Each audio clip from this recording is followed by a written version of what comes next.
Hi guys, இது part 2 vlog of Thaipusam.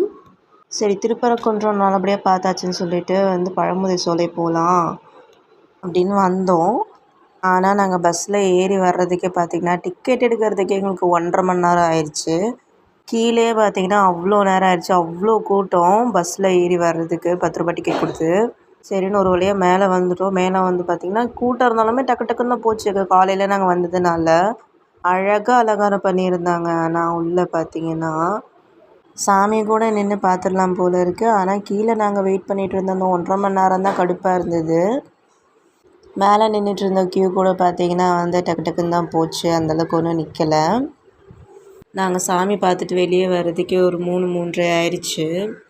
ஆனால் சுற்றி நல்லா அழகாக அலங்காரம் பண்ணியிருந்தாங்க. நீங்களே பாருங்கள், நல்லா அந்த மாலையிலே கோர்த்து அழகாக போட்டிருந்தாங்க.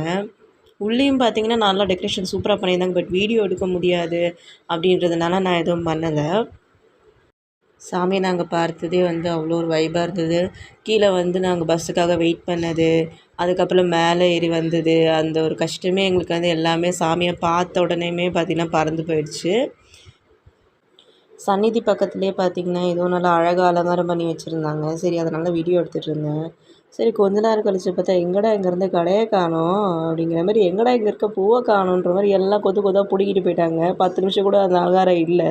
சாமிக்கு ஆராதனை காட்டி முடித்தோடனே எல்லோரும் அள்ளிட்டு போயிட்டாங்க அங்கேருந்து பூவை. அதான் வீடியோ எடுத்தேன் நான் இதை. பழமுதிர் சோலை ரொம்ப அழகாக இருந்தது. ஆக்சுவலி மதுரையே ரொம்ப அழகாக தாங்க இருந்தது.